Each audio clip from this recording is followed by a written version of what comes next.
Money making money making money. Come on, you gotta tell me, how is this even possible? It's easy. 1, you take your money and you put it in this secret spot. 2, you let that money grow with compound interest. 3, then you find a place for that money to go where it can work for you. 4, and then every Wednesday at 1 p.m. Eastern, you join me for a wealth webinar. I'll do it. It's free. Plus, if you join me now, you'll get my free ebook that teaches you to get all the money back for every car you buy, drive, and own. So take advantage of this opportunity and I'll see you there. Hey, are you ready to take control of your financial future? Welcome to Private Money Club. Private Money Club is the ultimate online platform connecting real estate entrepreneurs with private money lenders just like you. Whether you're looking to fund your next deal or lend money to grow your wealth, Private Money Club is your go-to resource. You can post deals, find funding, connect with other like-minded professionals. It's just a community. It's a community that you need to plug into. If you're new to the game, no problem. Our Learn platform and our weekly coaching webinars and our on-demand resources are here to guide you every step of the way. Join a thriving network of real estate experts who are already making an impact, and they're waiting to partner with you. So Private Money Club gives you the tools, the training, the connections, and everything you need to achieve your financial goals. So why don't you start now by going to privatemoneyclub.com. We'll see you inside. Hey, you need to become your own bank.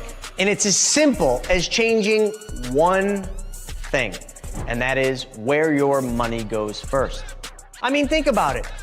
Household debts in this country are at all-time highs. You got tons of market volatility. You got the potential for Social Security running out of money. You've got global uncertainty, political divide, and you have to figure out where you're going to put your hard-earned savings. I mean, this is one of those times in history where the rich are getting richer, and it is time to learn the secrets of the wealthy. But here's the good news. Every single Wednesday at 1 p.m. Eastern Standard Time, I put on a free webinar where I teach you how to take back control of your money by teaching you how to become your own bank. So click the link below and let's get started. So let's go into the app, because the app was created after a dating site, believe it or not. So people with money and people that need money. Phone, swipe left. Swipe left. Ooh, I like that one. Swipe right. You want to go on. If you got money, you want to swipe left through all the deals. When you find one you like, boom, you're connected. How much more difficult does this really need to be? This isn't rocket science. They want you to think it is because they want control of your money. It is time to take back control of our money. I want to invite you to a free interactive webinar that we're doing to teach you how to get prepared for what's about to happen and how you can grow, preserve, and protect your wealth and get it ready for a recession or maybe the next Great Depression. So all I need you to do is click the link below. You're not going to want to miss this with all this stuff going on. Are you sick of having your money lying around not doing anything? Well, we've got the solution for you. PrivateMoneyClub.com. Back to you, Chris.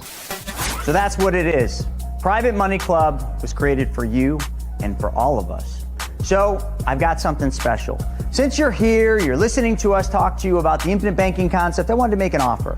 Private Money Club is something that will benefit each of you, but we've got what's called the Accelerator. The Private Money Club Accelerator is a coaching program that takes together the knowledge that you'll need to be your own bank and puts it together with the opportunities in Private Money Club so that now you learn and apply the knowledge. Check it out. We got a very special offer for you to be part of the next Accelerator coaching program and get you into Private Money Club so your money starts working for you. Hey everybody, it's Buff Finance Guy here, ready to show you how to make some serious gains. But not only in the gym, with your wallet too. Most people put their money in the bank doing absolutely nothing for them. But I'm gonna show you how it doesn't have to be that way. So take Andrew here. His money has just been sitting lazy in the bank. But all he has to do is change one thing, and that's where the money goes first, and everything changes. Just change where your money goes first, silly. Wait, just one change? Yeah, that's it. Instead of sending it to the bank, you send it to your very own banking system. Your money can grow and get stronger, just like me.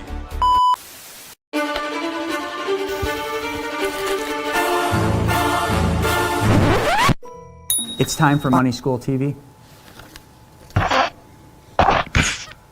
You heard it straight from the horse's mouth. He's been on the fence to come to PMC Money Tank. I'm telling you right now, you're missing out on a treat. This is the ultimate watering hole for lenders and borrowers. If you've got decent deals, you'll find the funding for it. The networking here has been fantastic. Absolutely phenomenal. Tremendously beneficial. Oh my gosh, so many people to network with. First day, I probably met 5 or 6 people. They show me ideas, I show them ideas. We're actually on stage about 20 minutes ago, and since then, I've already had about 20 people reach out. There are several people that I probably will be doing business with. I have like 15 private lenders ready to fund my deals.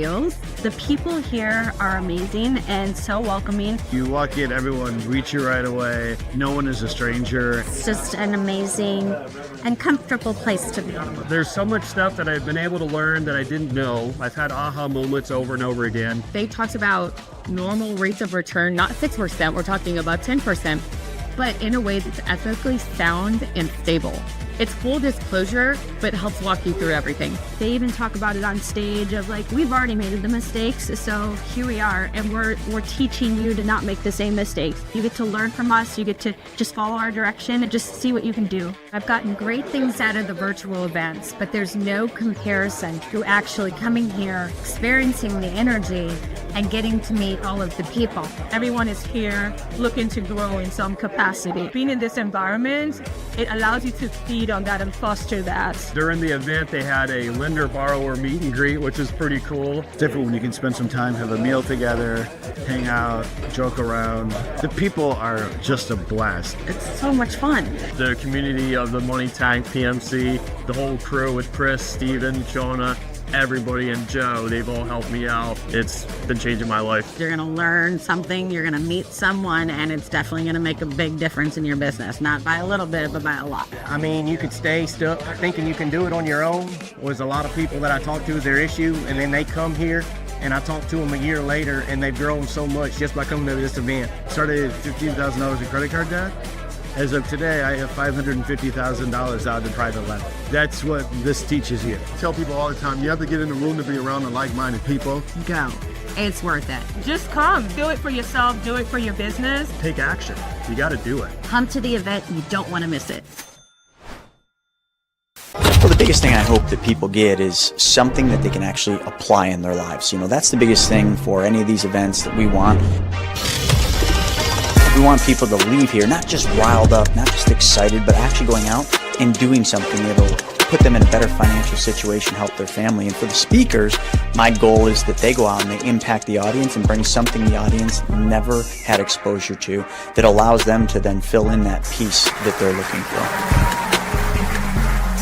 I'm going to be talking about more lease options. I'm going to be talking about equity shares. I'm going to be talking about a bunch of fun stuff today. Because again, I'm not here to teach about how to do those deals. I'm here to teach about how to invest in those deals. Filled with individuals that are like-minded, that are at the top of their craft, they're at the top of their game. And for anybody that's an attendee, it's just a mind-blowing experience. It's almost going to be hard to speak anywhere else but here because it was such a great experience. I felt like, I don't know. It was amazing. Nothing less than amazing, literally. At the PMC Money Tank event, which is an epic event that we're putting together that does one thing and one thing only, makes everybody money. It brings people with money together with people that need money. It's like a peanut butter and jelly sandwich. You just smash them together and everybody wins.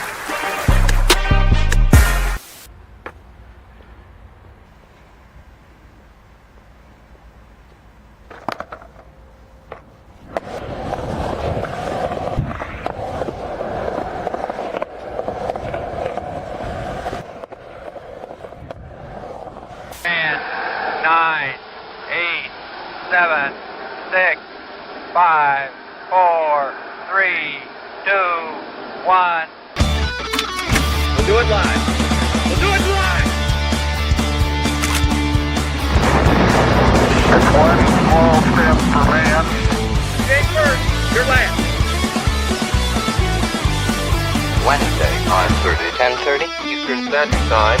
Going live!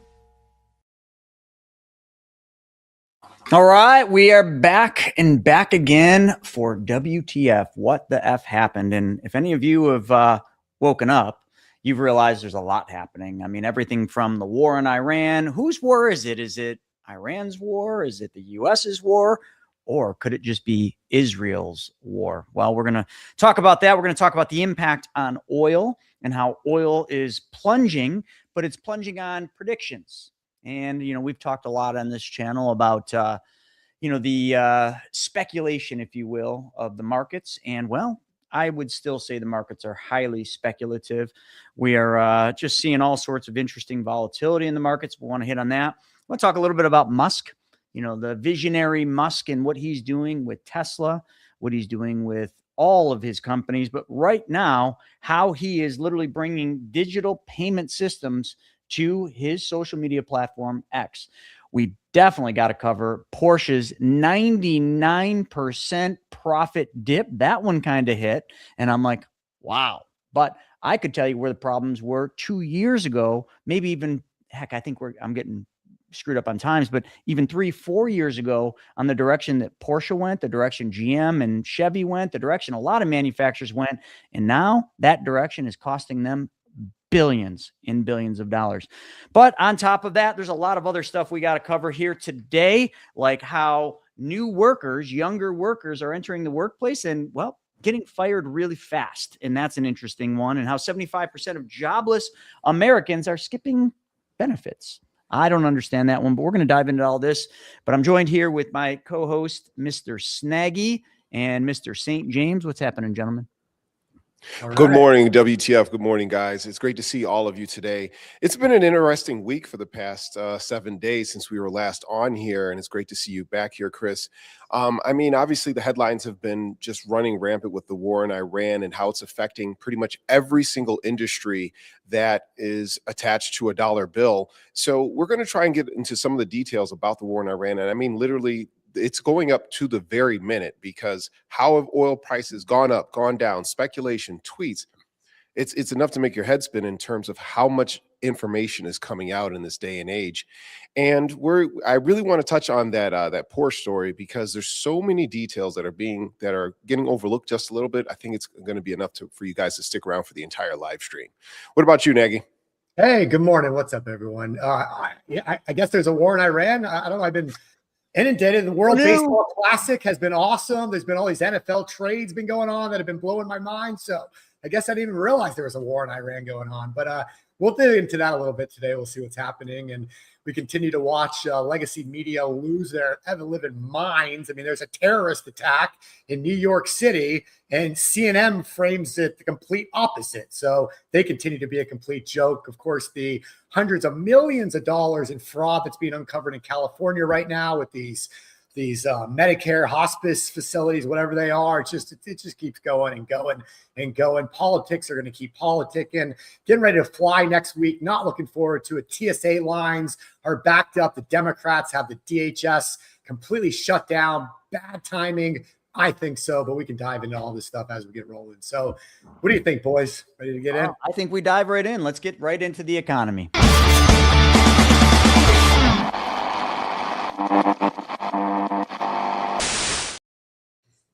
Thanks, everybody, for joining us for this episode of WTF. It's kind of become a staple for many households, where you're kind of tuning in here instead of tuning into the news to get a different perspective, a little bit of arguing, sometimes a lot of arguing. And that's what this show is all about. It's about ranting, raving, and, well, we will certainly argue the point, not just within ourselves, but within the audience. And, that has definitely made for a popular show. So I'm honored that you're all here, but let's get into the economy. One of the main things, when you think about the Trump administration, you think about how he's very pro-oil, right? And since the administration is, taken over from the Biden administration, oil prices, you can't deny this, have gone down significantly. And the resurgence of people running out, buying big gas guzzlers, I guess, well, it's more prevalent today. And we'll get into that with the Porsche story and all these other things. But right now, oil has been on a very steady increase because of the war in Iran, the closing down of the strait, and many other things. But right now, and actually this just happened on Tuesday, President Donald Trump signaled an end may be near for the U.S.-Iran conflict. How many of you believe that? If you believe that, you believe that I have 3 legs. Anyway. I believe it. I believe it. Why not? Why would we not? I don't believe that for a second. I don't, because I don't think it's Trump's war. I think it's Israel's war. So that we can get into. So why do you think the war is going to be over?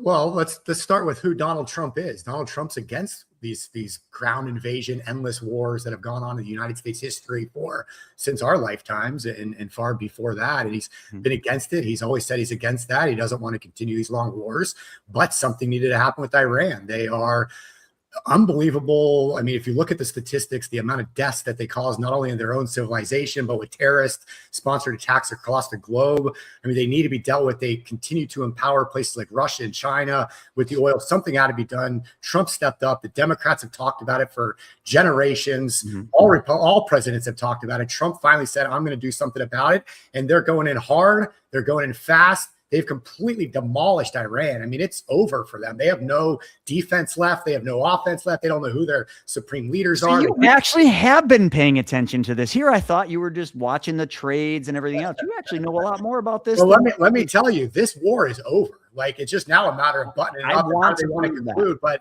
this thing won't last another couple of weeks. It's done. I want to believe that. I really do, but I just don't. I truly don't. So we can disagree, or we can agree to disagree. I don't think this will be over in a short while. I don't. But the markets, came back up and oil plunged because one of the big things that's going down right now is the Strait of Hormuz is closed, and that is a major passageway for oil. And I understand what's going on with the closure of it. And not only that, I think every one of you do, and one of the interesting things we've been shooting the shit out of their Navy. Like, they've had some, I don't know, I guess they're boats that lay mines out there. We sank, how many of those did we sink today? A whole bunch of them. Cargo ships are going down off the Iran coast. I mean, we're just bombing the shit out of Iran. The Strait of Hormuz is not closed either, by the way. That's Let's look into a few details that we know so far. It's not closed, but they're trying. They're keeping. Anyway, go on, James. Go on. Yeah, sure. This is what we know so far. We know that Trump elected to say that the Navy is going to escort cargo carriers through the Strait of Tehran, but unfortunately, the Navy says we can't do that.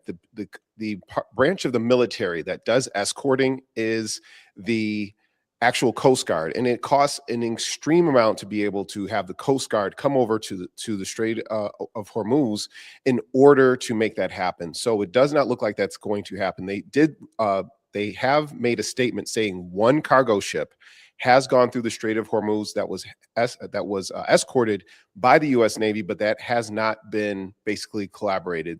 People are saying that that's essentially false news. The additional issue that's going on over there is that in the Strait of Hormuz is that they're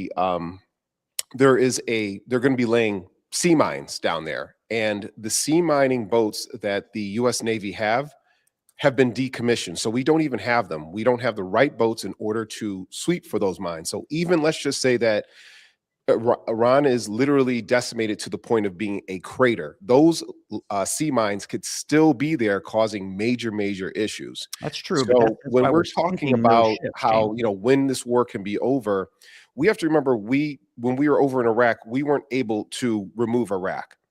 Iran is over twice the size of Iraq. And yes, you have Tehran, which is the capital city, but we know that Ayatollah Khomeini's son is poised to take over right now. And even if you, again, like a Hydra, if you just chop off one head, 2 more will pop up. And the more bombing that they do, the more innocent civilians that get hit as part of collateral damage, the more incentive that people have to support this war. Even though we have seen a lot of people in Iran celebrating, saying, hey, no more Ayatollah Khomeini. So this is the actual snapshot from a 50-foot view, 100-foot view about what's going on there. Does everybody want this war to end? Absolutely. But it does not mean that the avarice that is being held against primarily the United States and Israel will necessarily end. And it does not mean it can't rear its head again in 2 years, 5 years, whenever. It's interesting to read the comments. We are starting to see Iranian military, though, laying their arms down, saying, listen, we're surrendering. We hope our own people don't retaliate on us, but they're giving up right now. Like, This thing's ending quick. That's fair, but name one battle, name one war that hasn't happened. Yeah, it's really about what is what is en masse, what is that military thinking? How are they crazy saying, the look, leaders? I have a fiefdom, I have a loyalty to my country and this methodology of thought, and I just want to be clear, your war is not against Islam, because if that's the case, we wouldn't be supporting Saudi Arabia. Saudi Arabia and Qatar and Oman, all these other countries wouldn't be saying like, look, hey, we want to help out, or, we support you. So let's make sure that we draw that line, ironically, in the sand right off of the rip. We have a country that we know. I hope nobody thinks that, because that's definitely not the case. I truly don't. I mean, there's a lot of things I do know, about why we're doing what we're doing, but is there outside forces that are insinuating this circumstance? And, when I look over at Damien, he's somebody that would have the no on this. And he's saying tankers are not going through the Strait. They would always be piggybacked to a Navy warship to go through the Red Sea. Been doing that for years. And then he made another comment down here. He said, let me just put, there.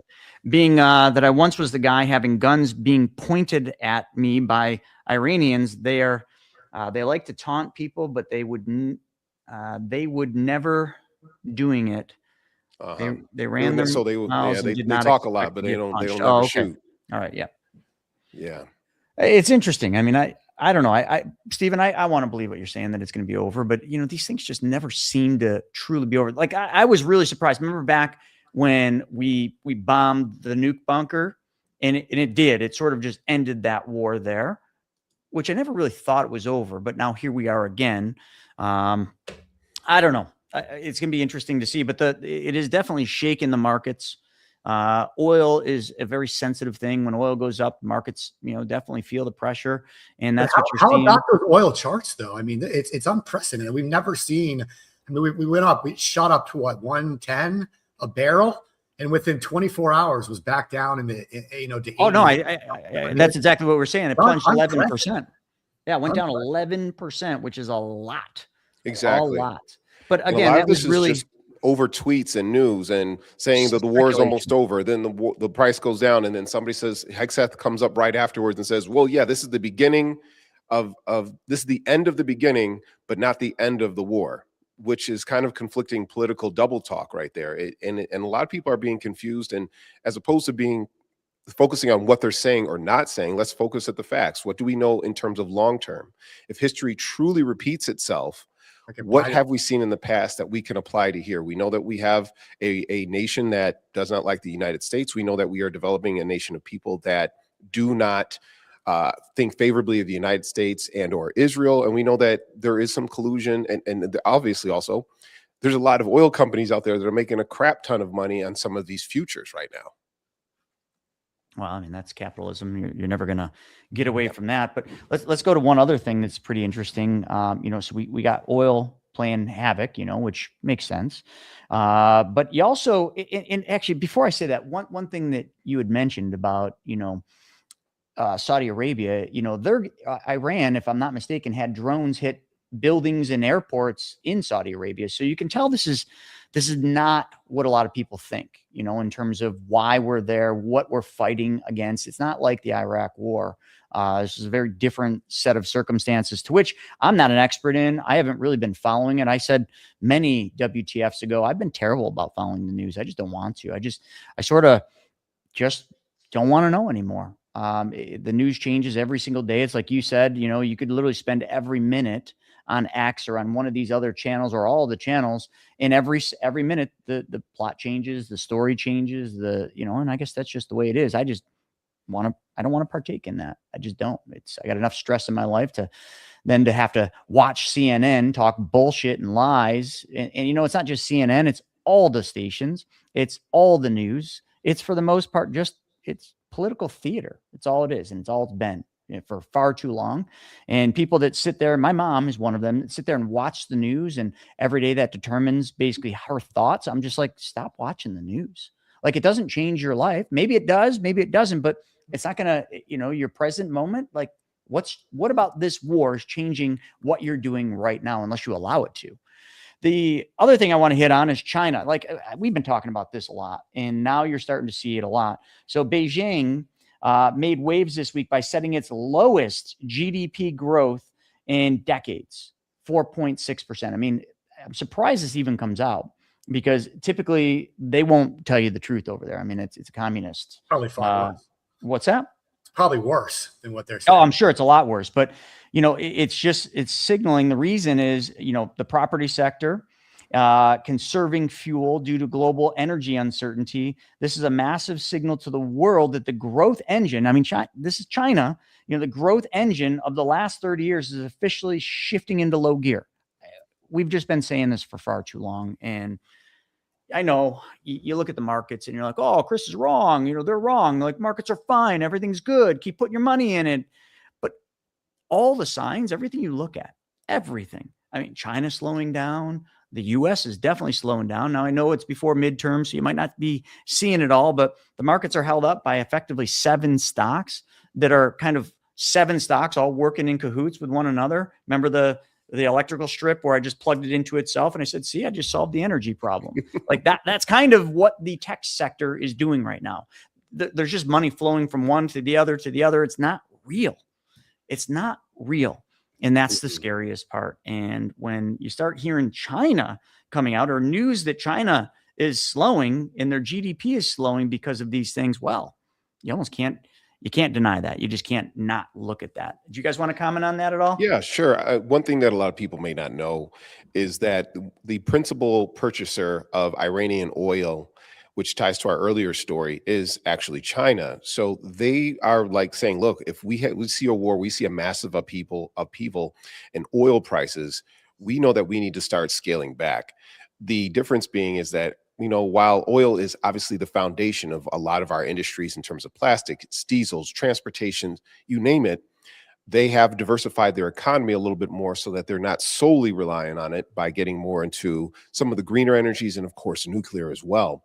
Also, we know that China does have a problem in terms of their population isn't enough to support their particular infrastructure. But this is a pullback that we've seen across the entire world as we become more and more incorporated with one another. We see these different levels of uncertainty that make people say, you know what, I don't want to have kids. It's too expensive. It's too this. It's too this, to that. And we have to understand that where do we see these common trends across the rest of the world? If China has a bad day, then it can lead to the U.S. having a bad day because of just all of our interdependence commercially. And that's what I think that one of the goals of a lot of people who are MAGA and conservatives saying, like, look, if we close ourselves off, if we just make sure that we are the producers, we will never see that ripple effect. But understand that China is one of the biggest consumers of a lot of materials as well. And that's why it's at least worth having on people's radar if you are in a business that does a lot of exporting. Sure. And that goes both ways. China is also our biggest adversary globally, by far. And so when you look at Iran, as an example, was this done with a 2 birds, 1 stone type of thing? He took out Venezuela first, which feeds oil into China. Mm-hmm. And once that gets shut down, that disrupted their whole supply. Now he moves in Iran, who supplies all of China's oil, and now it's disrupting that. So is this move really trying to put power over China and Russia and these other communist countries that are our true adversaries out there? So a lot of people want to think they know what Trump is doing, but is he really playing 4D chess, as they say? And actually does have a plan for some of this stuff, because when you look at that overall, it does make a lot of sense. Sure, we're dependent on China in a lot of ways, but is that a good thing? Mm-hmm. Probably not. And it hasn't been for many, many decades, and something needs to happen with it. So we're going to continue to see this stuff happen until we get to a point where we are not reliant on them. They're moving full bore ahead though with AI, with technology. They have it's just crazy. Look at the climate change stuff. They don't give a shit about any of that. They do whatever they want, whenever they want. They're communists. They can do it. It's a scary thing when you think about it. So to me, the more we can power over them, the better. And that's where we're at right now. I think this is an interesting thing, and this just popped up. But to what you're saying, like where Trump is trying to bring business back here, but also make us independent. You can learn a lot from Europe, if you will. You can learn a lot about mistakes that they made that will inevitably be the demise of what we know of the EU. Okay. And that's already happening. It's already playing out. We don't need to rehash that. But one of the things that I found remarkable, and if you're an environmentalist, you're going to hate this, but it's kind of a necessary evil, at least now. Okay. Until we can get, what is it? Fission. There's nuclear fusion, cold fusion, Yes. Until we can figure that stuff out, we always are going to have an energy crisis in one way or the other, especially with these AI data centers. So one of the things that Trump just said is that he's going to build the first refinery in 50 years with an investment. And I thought this was interesting, an investment from India's Reliance Industries. I don't know what that is, but bringing refineries back here. So I think all of you already know this. This is not new. And then we're going to get off this oil topic. All of you already know that we can produce probably more oil exist in the United States of America than anywhere else. Now, that may not be factual, but we have plenty of oil here, and we produce plenty of oil. We even produced more oil when the Biden administration was in there. The problem isn't the ability to produce oil here, okay? The problem is the refining capacity that we have in the United States, which we don't have. Most of the refineries are old, shut down, inefficient. So we send all of our oil out to be refined, and in some cases to our enemies, okay? Then we buy the oil back, the refined product back, and that is what we use, okay? And we use a lot of it. So him making the pledge or starting to talk about bringing refineries back here, I know they're dirty. I get it. I get it. But what's the flip side? You either do it or you end up like the EU, where you're relying on your enemies and you got nowhere to go. EU is outsourced all the things that matter to making them any sort of independent, and they are completely and utterly screwed as a nation. Done. Like, there's no ifs, ands, or buts about that.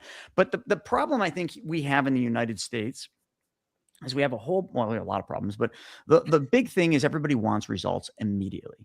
And these things all take time. Creating more nuclear plants, creating refineries. I mean, these aren't like, hey, we're going to build an oil refinery and then, kind of like a house, it's built in 6 months. No, these are years and years and years into the future. So you will not see any impact, in this, you could almost say in this administration's, time, you probably won't see the impact, but it will be planting the seeds for future growth in the U.S. staying the dominant country in the world. I mean, these are the only ways, in my opinion. I don't know. I guess let's not get too crazy with this stuff, but I love seeing that stuff. But I also know there's a flip side to the coin, and you just got to weigh it out. Absolutely. Well said, Chris. Right. I got one question before we get off oil. Do you guys know why the reversal happened? The reversal on oil? Yeah. Well, I would have. I really don't. I mean, was there opening of the reserves? I don't think they've opened the reserves. Just like 12 hours prior to the reversal, something happened that cannot be denied, and it is 100% why the reversal happened. Do you guys know why? Go for it. I'll share it on the screen. Jim Cramer published an article saying that oil was $200 a barrel. So inverse. The inverse. Oh, here we go. Happened, and about 10 hours later, the reversal occurred. So thank you. Okay, so inverse Kramer. This is not financial advice, but I may use it myself. Gracious. You know what? If we could just sell that inverse Kramer, we'd be crushing it here. But we can't give you financial advice. Thank you, Jim Cramer. Thanks, Kramer. Kramer saves us again. Good, Steven. That was not what I was thinking. I love that. Great job, Nagy. That was fantastic. Let's use that to kind of get this talk over to the almighty USA. My fellow Americans. You know the thing. All right, I'm going to lean on you, James, a little bit for this one, but this is interesting. And I have heard other articles and read other things in the newsletters that I get on this, but basically jobless Americans are skipping benefits. And I don't fully understand that. So a thing that's been in the news a lot is how artificial intelligence is sweeping, through and marching into American workplaces and taking people's jobs. And that very well may be true. And I have my own opinion. I'm going to piss some people off in a second, so I'll hold that to the end of this segment. But one of the things that's happening here is these unemployed workers, they're not applying for benefits. They're not applying for unemployment insurance or unemployment pay or anything like that. And I don't fully understand that. I mean, I don't know why they wouldn't. I'm not saying it's a good or bad thing. I I can't wrap my head around what's going on here. And then also we're going to move this into the massive talk on how employers are griping about young people today, on how young people don't want to work. There's a lack of a lack of initiatives, a lack of motivation. And literally there was a giant survey done. 50% of the leaders surveyed cited that the reasons why things didn't work out was their new hires. They're literally blaming the young folks that they're hiring. And I don't know how to really wrap my head around this. We don't really have that issue here, but we're real cautious on who we bring onto the team. But we have seen lots of turnover on the mentor side. And I don't know, it's just not the same as it used to be. I mean, James, myself, Steven, and most of you, you're a little older. Like, we just grew up in a different era where you had to go out there and bust your ass. You watched your parents bust their ass. You watched your grandparents, man, they walked uphill both ways in the rain, storm, sleet, snow. You know the story. And today, young folks just don't have that same drive, that same initiative. Like the helicopter parents maybe have taken that away. I don't know. I don't want that for my daughter, but I see it. What do you guys think on this? Like, why would it be that they're not taking these unemployment benefits? Well, we're seeing a huge shift in the economy, and it's not just necessarily Gen Z. It extends a little bit into millennials as well. What it is they're saying, okay, AI has just taken a whole bunch of white collar jobs, all the way from lawyers, accountants to software programmers. So people are saying, okay, I can keep trying to be an indentured servant to one particular company, which can get rid of me just like Thanos and just snap and poof, I'm gone, kind of like what happened with Jack Dorsey and Square. Or I can just start up my own business and be an entrepreneur. And as one of our viewers said, is that, hey, Streeper, you know what? They think they can just be a YouTube star, an IG influencer. Well, that's them being an entrepreneur, selling their particular brand, whatever particular business that they develop. Because just as we're watching, you guys are nice enough to watch us on YouTube, they have to promote their business on Instagram or on YouTube. And the amount of money that's going to be coming from the creator economy is only set to grow as social media grows year over year over year. So it isn't just necessarily being a social media star. It is being a social media star that's an entrepreneur that owns a particular business. One of my favorite influencers, for instance, is a plumber. And he talks about how he went from being a plumber, he's a millennial, he's Gen Z. And he says, wow, my company is starting to misuse me. Now he owns 2 trucks of his own. And it's only because he took that entrepreneurial step. But he says, I get all my clients from Instagram and YouTube. So they're not using unemployment because they're going into business for themselves. And right now, companies are bragging about how lean they are and not overbloated they are to satisfy investors by leaning into AI, which is a double-edged sword, which we can get into if we get the time. So that's the kind of a bigger scope of this all. Now, in terms of the grit, we're just going to encompass the quote unquote lack of skills, communication skills. We're just going to say the lack of grit that some of this younger generation has. I feel that they are a little bit softer. It's a little bit of less education. And you guys may want to look this up. It's actually a little bit further down in our notes today. Here's what to be actually scared of. This upcoming generation, the tail end of Generation Z, and so far Generation Alpha, which are very young children, 2 years old and younger. They are poised to be the first generation that is not incrementally more intelligent than the generation before them, because all information is just available to them on a device, which means they have less of an ambition and an inclination to actually want to learn and seek out answers on their own, despite the fact that they have all the information, the wealth of the world, the library of Phoebes right in front of them, right off the rip. So we have to understand that now. So we're combining lower terms of education, and they want this ease, but also they're saying, I have to do something. We have a lower allegiance to actual companies as well. And I think that's the conundrum that a lot of people are facing. How do you find the good ones? Because, and I'll wrap up after this, we are also seeing a lot of high schoolers, college students, and smaller 20-year-old startups creating amazing apps that are being valued at millions and millions of dollars. So where do we draw that particular line? Oh, there's so much to be said here. Here, I'll play a quick video just because maybe we should go back to this. I mean, imagine these millennials sitting through this job interview. I mean, just listen to this for just a second. This is at a steel plant. I mean, it takes a special individual to be able to work here, first of all. Second of all, if you don't pull your weight, look, without production, there is no profit. So you're not fooling me with all this safety bullshit. This is the steel mill. I think when they hire people, they should tell them, this is a steel mill. If you put your hands where they do not belong, you cut something off, you're fucking fired. We don't need to know. You're fired. And wow. People will come here expecting to have a fatal injury if they don't watch what they're doing. So anyway, I mean, have we gotten too soft? I mean, that's old school America right there. You work, you get injured, you're out. Like, I mean, so there is a balance here, right? But could you imagine young kids going and listening to that guy? Holy crap. Let me just pause real quick and transition. This afternoon at 1 p.m., we've got Wealth Webinar going on. So I want to invite each and every single one of you on WTF here to this afternoon's Wealth Webinar. Again, it's 1 p.m. Eastern. You can get registered by going to Chris Naugle, NAUGLE.com, and go there and just scroll down until you see Wealth Webinars, no cost. You get some free books for just registering. But today's topic is really on point. It's something, I mean, it's a super deep training that we're going to do, but it's the circle of money. Why?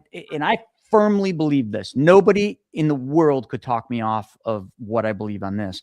I think right now is the single greatest time in history in all of our lives to become wealthy. It is so freaking easy to become wealthy right now. Now, I know some of you are like, well, no, it's not, but it really is, because of everything we're just talking about. It just takes you doing just a little bit more. Most people look at a problem and they run away from it. That's the majority. 95% of people would run away from almost every problem they face, or they would just sit there and stare and look at it. There's 5% or maybe 1% of the people that actually would get down and do something to solve the problem. Those people are the ones that are going to rise above. And why is it so easy right now? Well, because of all the things that we had to do back in our day. Like, you wanted to start your business, my God, you had to learn accounting, you had to learn bookkeeping, you had to learn economics, business law, you had to learn all these things. You had to have knowledge in them all, and it sucked. But today, with AI and just technology, you really don't. You have to be extremely good at your profession, at solving a problem. All the answers as to what you alluded into what we're talking about here, where literally artificial, intelligence is sweeping the American workplace, attorneys, bookkeeping, all these things that used to be problematic and very cumbersome for a business owner to learn and do while still trying to run their business. Because when you start a business, you don't have the money to hire the best CPAs, the bookkeepers, the legal firms. That takes time, a lot of time, sometimes 5+ years to get to the point where you have income where you can actually hire the people to help. Today, you got it at your fingertips. I know there's some hallucination there, but you get good at prompting AI and you can get what you want, or at least get close to what you want. And as long as you don't rely 100% on that knowledge or that information, you can build your business without scaling the staff and incurring all the costs and the problems. So it makes perfect sense as to why, I don't want to pick on Gen Z, but why Gen Z grads are literally getting let go in months. I hear it all the time. They start the job and they're gone in 6 months, on to the next job, on to the next. My cousin, I love him to death, but I think he's probably had 30, maybe 40 jobs. He takes pride in how many jobs he has. I literally know that every morning when I wake up and brush my teeth, Jordan's probably, working at a different place. And I don't know what he's doing. I ask him all the time, I worked hard, but I didn't get along with this person. Yeah, this didn't work. There's always an excuse. It's like, no one wants to hear your excuses. Mm-hmm. So the people that just get in the trenches and get it done, they're going to be wealthy. In today's Wealth Webinar at 1 p.m., I'm going to dive deep into that. The habits, the different things that make it, successful, different than the people who just bitch and complain that they're not successful. And we're going to show you how the infinite banking concept plays a major piece in that, because it allows you to take back control of your money. Sorry, I went a little long on that, but I swear to God right now, if someone wants to be wealthy, the path is so easy. It's not the path most walked, but it is so easy. And I just can't believe more people don't see it and aren't doing something about it. Okay. Anything else on Gen Z, young folks? There's power players in every generation, and there's we'll call them lames in every generation. Just make sure you have a good guideline as to who's what. Like, these people leave clues. Like you said, Jordan has had 30 jobs. I think you said your cousin, your friend's or cousin's name was 30 jobs in the past 5 years or whatever. That's a red flag, you know, and AI is going to pick up on that if he honestly lists his resume. But it's a personal choice. We also see some people who are becoming extremely wealthy at very young ages as well. So it does come down a lot to the parenting and school systems. Yeah. I think a thing, and we'll wrap on this, I think a thing that, you know, parents or teachers or anything could do with kids is, you know, it's easy to face the, you know, or it's easy to just want to chase the coolest thing right now. Like, let's just say a lot of kids want to get into coding with Vibe or coding with Claude. You know, that's great. But eventually, like, those people won't be needed anymore. Today, that's a great thing to learn. You can make a lot of money doing that until you can't, because quantum computing and AI will eliminate that as well. It will get smarter. So when I think about, like, what is something sustainable, something that's really going to be around, I think having a baseline understanding of coding, or, you know, Vibe coding or Claude coding. But there's so many people using AI to code software, but they don't understand the code.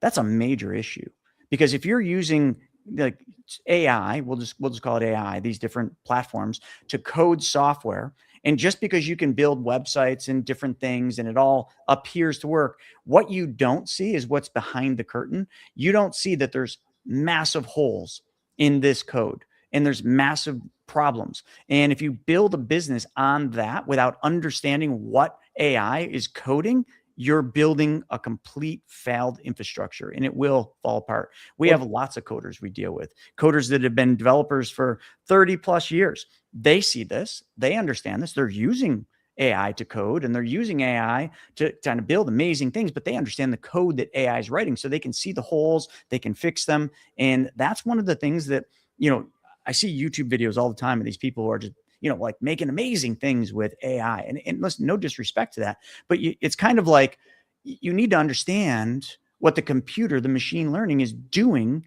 in order to really build something sustainable. And that isn't happening. And I think the reliance on just good old fashioned hard work is dying, because we just think that computers can do everything, which will inevitably be our downfall. So I hate to say it, but, you know, like Justin was saying a couple things about, you know, gas and diesel and all these things. But the one thing that will never go away is just a person that is good at solving problems and getting their hands dirty and getting out there and doing the hard work. Because listen, as good as AI gets, there's a lot of things AI will never be able to do. AI will not be able to go fix your toilet. AI will not be able to plumb your house. AI will not be able to lay the electrical in your building. I just don't see a day where that happens. It can tell you how to do it, but it can't do it. So really, when you look at the things that we need, that I hate to go back to just the service industry. You know, it's a really important industry. It's an industry where people, if they learn it, they can get ahead, build massive businesses and exit those businesses and become extremely wealthy off the things that nobody's really looking at. And I don't know, that's my take on that. So this actually just happened to Amazon this last week. So Amazon supposedly required all of their coders to start using AI and start using it to help them with the code and deploy it and everything like that. And so they did, and it created all kinds of massive failures throughout Amazon. I guess because they used AI to do the coding, but they didn't check it all properly. So it was sloppy code, and it created the whole system to crash. Is that right, James? Well, what happened with Amazon is the junior coders, they basically saw that there was in updating the system, it was code written by AI, and the AI had holes in it. The AI decided that it was better to shut down this particular component of Amazon as opposed to fixing it while the website was still up. So as a result, a whole bunch of money got lost. I think the downtime for this particular aspect of Amazon was like 1.5 hours, which in Amazon money is tremendous revenue. So now a senior engineer needs to sign off on any decisions before that type of catastrophe happens again. They called it not a sphere of influence, an area of impact, in reference to what that whole thing happened there. But the thing is that it shows these vulnerabilities that all these companies had. We're going to rush. We're going to be lean. We're going to move into AI. We're going to force all of our people. We're going to encourage all of our programs to work with AI to make these things happen. So, yeah, they have a ghostwriter, but the ghostwriter may make a lot of mistakes. And because the AI writes the code so fast, a lot of the analysts can't keep up. Mm-hmm. So that becomes the issue. Like, you've got this particular tool, this machine that's running amok, but it may not be hitting all the targets the right way, all the right time.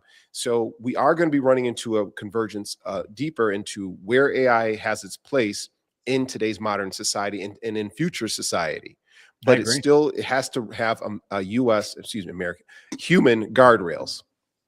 Yeah, so we'll move past this, but I do want to say one thing. Like, just yesterday, I addressed our entire team, and I told all the team, I wouldn't say for the first time, but really comprehensively for the first time, the vision of the future with AI integration and new workflows and technology. And a lot of people fear that because they think it's going to take their job. But I explained to them, AI will never probably take human relationship over.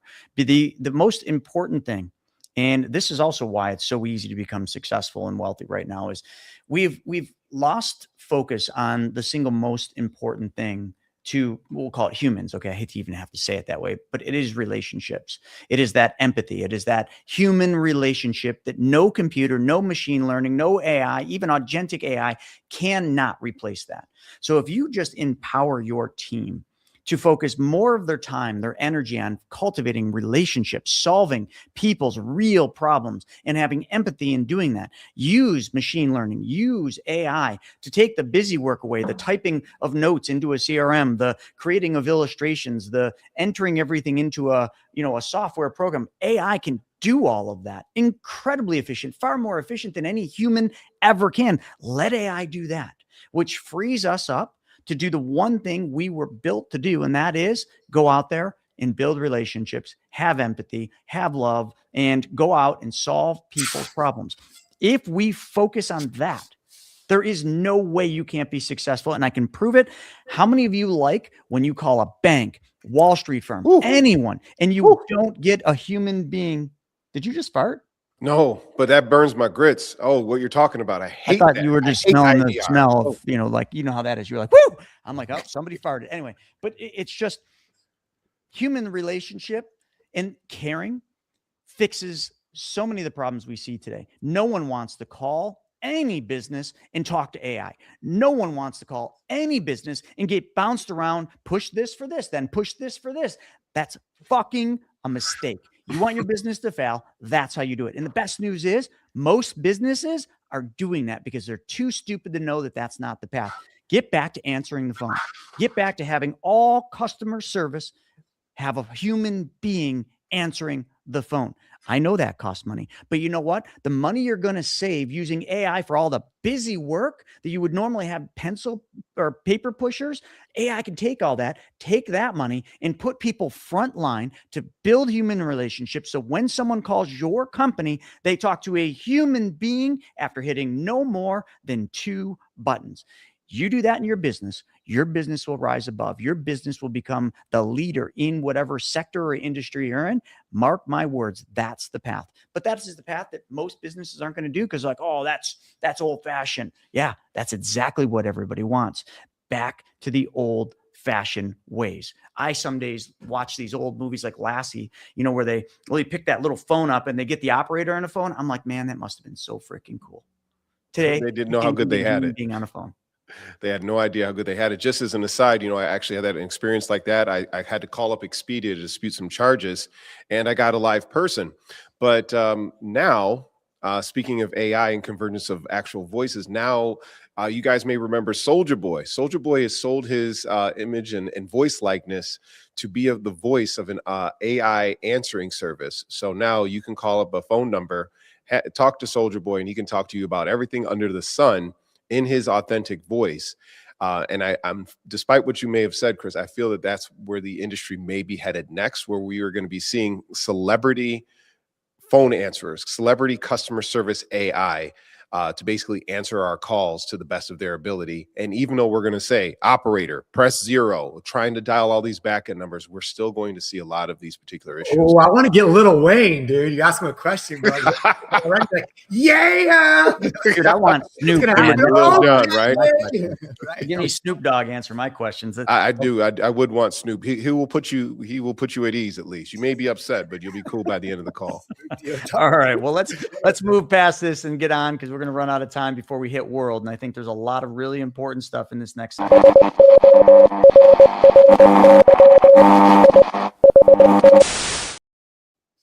Let's get back to Iran real quick with world news. You know, the Iran regime change, they're saying could take a year. I don't think they have a year. So it's basically saying that the Israeli ministers reportedly say, and I don't know how much weight you can put on this because of where this information is coming from. Zero. Yeah, probably zero. That the Iranian regime change may take a year amid fog over the war's length. That's from the Times of Israel.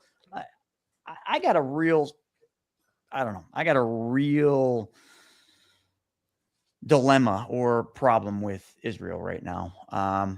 I don't know what I don't know, and I'll be the first to say that, but there's something that stinks. It's kind of like when you're walking, you're just like, and you can't figure out what that smell is, and then all of a sudden you take your shoe off and you stepped in dog shit. We've all been there, right? Oh, that's the worst. You cannot figure out what the smell is, and it can last for a long time because until you blast that shit out of the whatever you call this, the ridges in your shoe. These, man, can you imagine big poop right there? You're walking around, you're trekking it through your office, you're trekking it through your house. You don't even know what's going on. And all of a sudden you figure it out, man, then you know there's a real problem. That's how I feel about Israel right now.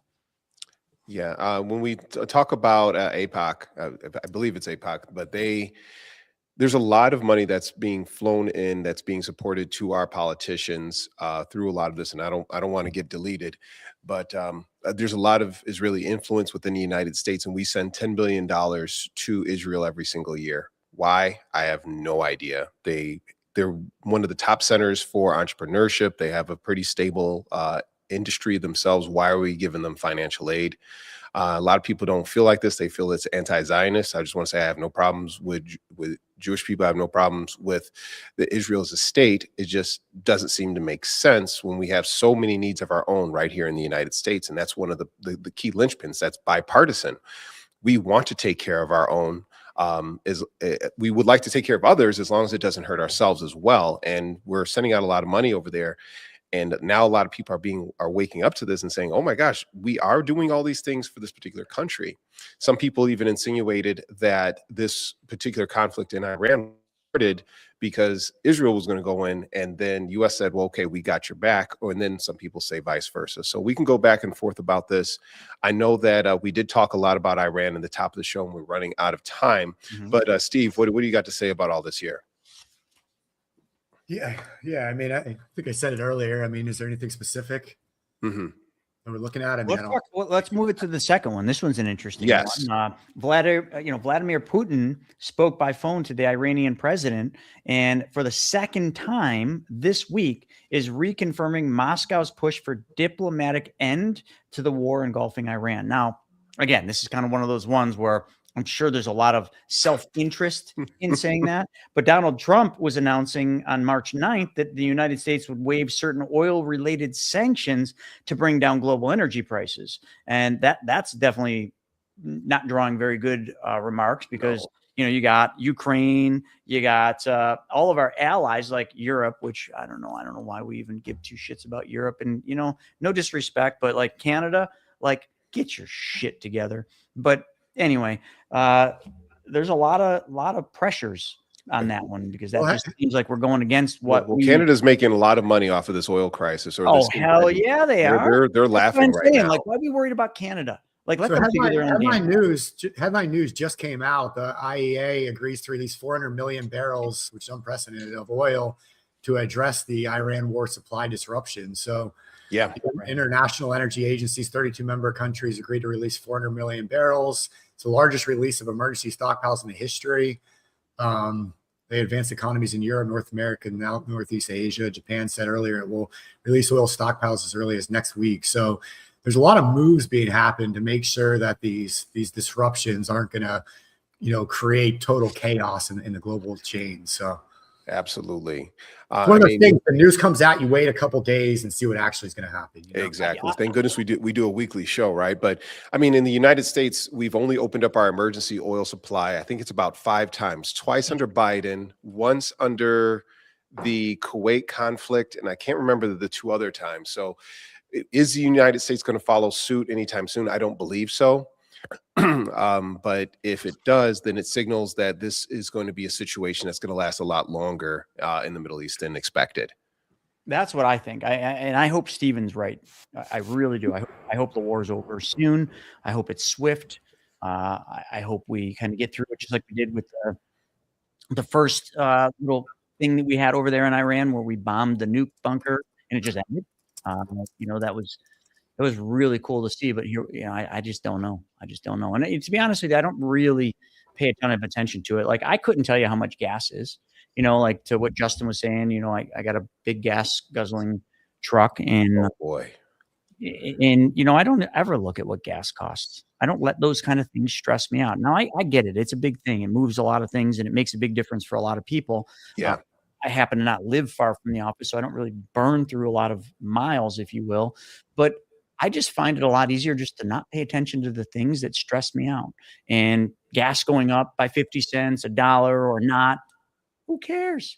If I need gas, I get gas. Right, Chris, but and I have to call you out on this. That's a position of, that's a position of privilege. I know that you recognize that as well. I do. But conversely, I know people who commute 40 miles each way to work. So a gas cost like that could literally double. But they're not they're hopefully not driving a giant truck that chews a lot of gas. Well, like they're driving Honda Accords, but money is money, and it's commensurate with what their budgets are. So I'm not faulting you because you live close to your job and you have some of the resources to be able to shoulder that. But when we're talking about effective money management and budgeting, these are concerns that people have. Let's even say you had the forethought and say, hey, you know what? Gas prices are going to keep going up. I'm going to buy an EV. I'm not sure if you guys have noticed, but electricity costs have skyrocketed, especially here in New York, for a variety of reasons. When I had the Tesla, James, I didn't know how much it cost to, plug your car in and get whatever you call it, fill the batteries up. Yeah, charge the battery. Exactly.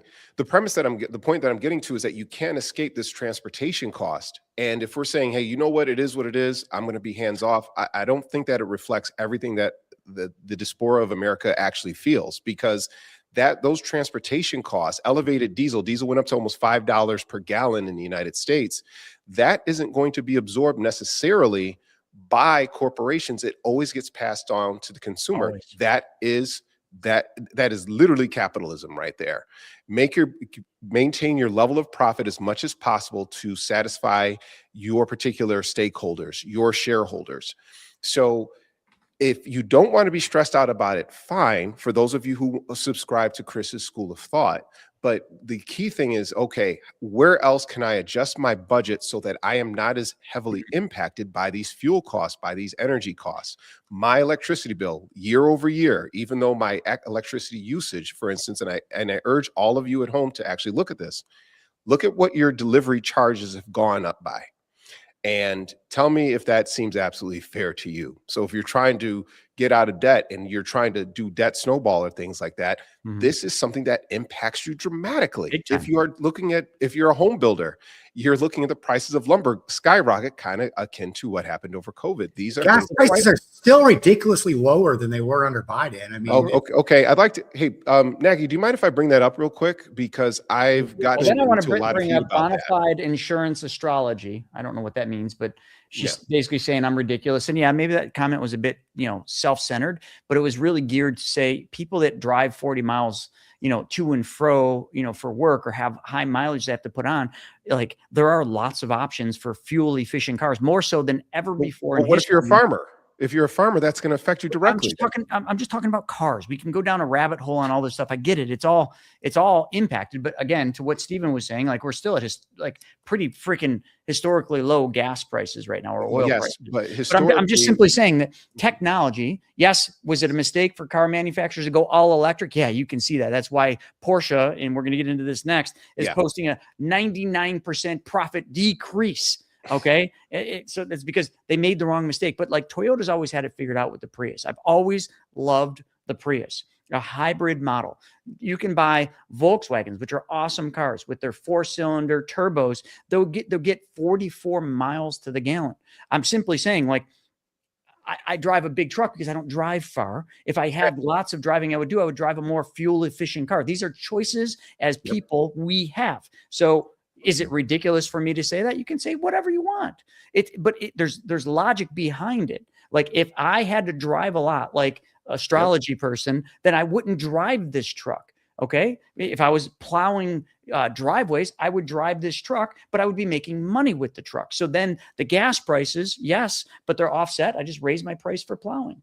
And that's what's happening to the American public right now. Nagy, you know this pretty well, though. You brought up the chart about how gas prices were more expensive under Biden. We've been hearing that an awful lot. What are the circumstances that cause gas prices to be so high under Biden? His terrible policy. Okay. What was the policy that drove up prices? I mean, I have to go back and pull it all up, but I mean, all the Green New Deal bullshit and all the Does the president influence gas prices, though? Well, I don't know. Does it? I mean, no, I guess unless he starts a war in the Middle East or causes tensions within. He did. I mean, one of the other reasons we see increased price right now is because our strategic reserve was completely depleted under Biden as he was going to the election to try and drop gas prices. Yes, exactly. We've been refilling it as much as we can, but that really hurt us when he did that for no reason other than he did. So let's look. If we look at the sequence of events, there was a reason, Stephen. There was a very important reason. It was to buy votes. Right, exactly. But I'm not going to get it. I honestly didn't even know gas prices were up either. I don't drive very often. I have a big diesel truck as well. Like I have no clue. So until we talk about it today, I didn't even know gas prices. Well, Stephen, you and I are psychopathic, according to one of our watchers right now. We're living in a bubble. We're ignoring the suffering of others because we're psychopathic. Yeah, I wonder who that person is. I am a little psychopathic. Right. Well, I mean, let's also mention, Steve, you do own a Tesla, correct? I work, you know what? The people that like, anyway, join us at 1 p.m. Eastern, and I'll tell you, why that doesn't bother me at all. People have choices. I'm not saying everything's perfect, but life hasn't always been good for me. Like I've struggled my ass off. I've been at the fucking bottom, just like, some of the people watching this, and it sucked. And you know what I fucking did? I dug in. I worked sun up to sundown for long periods of time, which took time away from my family, which took time away from everything to get where I'm at today. So when someone wants to tell me I'm psychopathic and self-centered, go fuck yourself. That's what I have to say. Let's pivot on that. Let's finish up this story real quick before we talk about Porsche and happier things, because we don't want people to go fuck themselves. That's very painful. What happened? I made the choice of joining your agency, buddy. I'm going to correct that really soon. You haven't fucking submitted any business. Bye. Good fucking bye. So we saw that prices under Trump in this first administration were very low, fuel prices, because there wasn't a huge demand for gas as everybody was staying at home. And then once the COVID sanctions were lifted, what happened is there was a huge demand in travel and driving. So gas prices shot up. And remember, fuel prices are basically set up by OPEC, the oil producing League of Nations, including Venezuela, Russia, you name it. So they set where these gas prices are, and they want to keep it around $64 per barrel, but they're trying to make up for all of this lost time that they lost over COVID. So even though we were the #1 oil producing nation under Biden, and he opened up the oil reserves, yes, it was maybe to help ease how much gas prices were. It still shot up, and we noticed it was a momentary spike. So we talk about all this causation, and if we're going to be effective financial educators, money mentors, we cannot let our partisan choices dictate what is actually truth from actual fiction.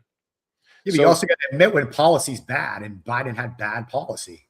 Well, you said it was the Green New Deal, and there was a whole bunch of financial regulations. He did talk about that there was a fuel mandate by 2030 to basically, it almost forced people to buy EV. All the bullshit. So, I mean, come on. It was like what it was is 80% of all automakers had to have some level of super high emission standards in order for it to be passing within this particular deal. Now, when we were about to talk about Porsche, I'm not sure if we need to actually do a wipe to this because we are running out of time, but we've seen that what really pushed a lot of people to these companies to develop EVs. So these oil companies also wanted to make as much money as possible. So of course they're going to restrict how many barrels of oil that they're going to be producing because they're trying to make as many profits as possible before all this goes through. But directly speaking, unless it's like an active war, and please, anybody in WTF world, please fact check me on this right now. Just as we say, we don't want to have lazy thought, look it up right now. You can do two things while you're listening to us.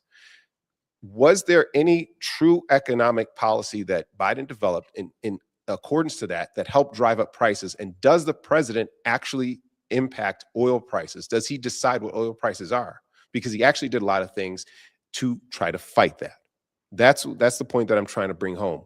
But we've got some news about Porsche. Do we want to do a wipe to that, guys, or do you want to talk about what actually happened? Because Steve, that was a great story that you brought up there with us last night. Porsche stuff. I love these comments. I'm freaking. We got Elizabeth Ruth Smith saying, wouldn't work with us because we don't want to help people that don't have a lot of money. That's not what was said. That's never been said. I love the bona so fide. Lindgren is talking about closing the oil pipeline. Are you talking about Keystone XL? Because that was literally displacing hundreds of Americans and going through Native American land, and they didn't want that. So they said no. So if somebody came to your house and says, hey, guess what? We need to make some money. We want to run oil through your particular house. And you say no. What are you supposed to do? Like, don't give me that. There was tremendous pushback about that, Lynn. Thank you for bringing it up because it is a valid point. But if the American people say no to a pipeline, then the government should agree, not vice versa. You can't be anti-corporation and anti-big government on this end, but also at the same time being like, well, they didn't want to run this pipeline. That's the hypocrisy of this particular statement. Please be aware of that, Lynn. Thank you for watching, though. This is awesome. That's all I can say. I mean, like literally, like good, bad, and different. Some people get pissed off on this show. Some people are like, oh, you're assholes. But like, facts are the facts. I don't know. Anyway, let's move on to the final. It's time to talk about cars, guys. I'm just looking at charts. Talk about cars. What the? Chris, why are they coming at me now, bro? What up? I don't know. We just struck a nerve today. I guess I'm terrible. I don't let people. James, you are a fucking buffoon. Their own name. Like, I don't know what that's all about. If you haven't submitted any business at all, I guess maybe that's the case. Out of all the stuff we talk about, I'm surprised gas prices are like the catalyst. I know. Yeah, it's a huge point. Well, I mean, there's a lot bigger things we argue about here. There is. But this is something that affects us day by day. People get gas every single week, so I could see why that. And it's always been temporary, though. It's short term. Like, come on, guys. Look at the grand scheme of things. All right, so where are we at with what the F? Start a co-living. All right, well, I have to look that up, Elizabeth. I don't know what that is. On the profit. Yeah. I mean, like you can't disagree that like 90. Here, I looked it up this morning. 99% drop, like the perfect storm for them. 99% collapse in Porsche's profits. I mean, wow. But, when you go back and you look at it, China, there's a 42% drop in sales or deliveries of Porsches in China because China's developing their own, many would argue are very good cars, and they're buying their own cars. I don't want to say good for China, but good for China. Like, that's what they're doing. But I don't know how Porsche, or what we'll call it Volkswagen, because that's who owns Porsche, didn't kind of see that evolution. Porsche went real heavy into EV without understanding their market. Like, and that was a huge leadership issue. When they did the Macan, they got the Macan, they got all the Taycan, full EVs. They're EVs, no disrespect to Porsche, but they suck. They suck. Talk to any person who owns, or I should say owned, a Porsche EV. They no longer probably do, because the battery it's nothing like a Tesla. No range. Don't have the range. there's so many issues. The software was a mess. Like they went so deep into this, and they had to write off. What was the write-off that they had to do? Something quite a few billion, several, over 10 billion. What's that, Steven? My buddy had when he was constantly in his shop with it. It was a mess. One of those Tycons. Yeah, they were terrible. They were absolutely terrible. So just to kind of give you guys an overview of a snapshot over here in WTF, Volkswagen owns Porsche, and Porsche is basically one of their cash cows. They're the division of the Volkswagen Motor Group, which is one of the largest motor groups in the entire world, mind you. And Porsche is one of their profit puppies. They're the ones who bring in huge amounts of revenue because people pay for the performance. And what happened is Porsche recently said, hey, look, we are taking a massive write down where we are making, let me get my numbers right, we have a 92% change year over year where our functioning profit is like $0.41 billion, so $410 million in terms of profit. And the thing is that this is an incomplete picture, though. Yes, they did overinvest in EVs because, again, a lot of these energy mandates have been rolled back. China is saying, look, we've got BYD, we've got Huawei who are making exceptional EVs over here. And the consumer demand for EVs was overestimated. But when we say that their operational profit is only a few $1 billion or whatever it is, it's not the complete picture because it's an accounting. The actual volume of sales year over year is almost functionally the same. 95 billion versus like 96 billion versus 2024 to 2025. So they still have done gross the same numbers. But because of the accounting, because they're saying, you know what, we're going to just write all this stuff off as a loss, they've basically taken that hit all at once so that they can just proceed and be profitable on paper for the next few years to come as they pivot more into hybrids and into traditional ICE engines. There still will be EVs in their lineup, and hopefully the technology will be substantially better because even Audi, which is also owned by Volkswagen, their EVs, the Audi Q-tron, they just debuted a new one. It looks nice. It's basically the same car all over again, but people still have the stereotype of the Audi EVs and the Volkswagen EVs being just a substandard product. So Volkswagen made those mistakes. They made an inferior product. They overcommitted to EVs. They still made money. 911s are still selling. Porsche Cayennes are still selling. But Chris, you had a hybrid, I believe, at once, right? A Porsche hybrid? I had a Porsche hybrid. What did you think about it? Was it pretty reliable? I swear to you, I don't know if something was wrong. On hybrid mode in the winter, it got 6 miles. That's ridiculous. I'm not even joking. 6 miles. That's a technology issue more than anything else. I don't know. I think something was broken. Yeah, that's a technology issue. They shouldn't be like that whatsoever. It just doesn't make sense for them to be one of the world's largest automakers in the industry. Remember, the details are always super, super important. Porsche isn't going anywhere. Porsche, I don't know what the professional term is. They are just simply pivoting, and they said, you know what, let's write down this accounting loss now all at once as opposed to amortizing it over several years. And the savvy investors are going to look even deeper into this as well. I agree. Yeah, they're in trouble, man. They're in big trouble. So they're not in trouble. They're not going anywhere. They're A-okay. Volkswagen did make more money this year as a whole company. They were actually profitable, and Porsche was the one that just took this little operational loss. They'll be just fine. Oh yeah, they will. But maybe it'll bring prices of them down. Who knows? It's possible. I know that there has been a huge push for automobile makers to make cheaper vehicles. Obviously, Porsche doesn't have to worry about that particular problem because they are a mass market luxury exotic brand, which that does happen to have high-end $300,000 models akin to Ferrari. But they also have their entry-level models as well, which I'm hoping to buy off of a good friend of mine sooner or later. So that's the unique space that they occupy. But I mean, in terms of even General Motors, they had the Chevy Bolt, which was an impressive car, and rates of ownership for people are like, we love it. It does exactly what we needed to do. It's reliable.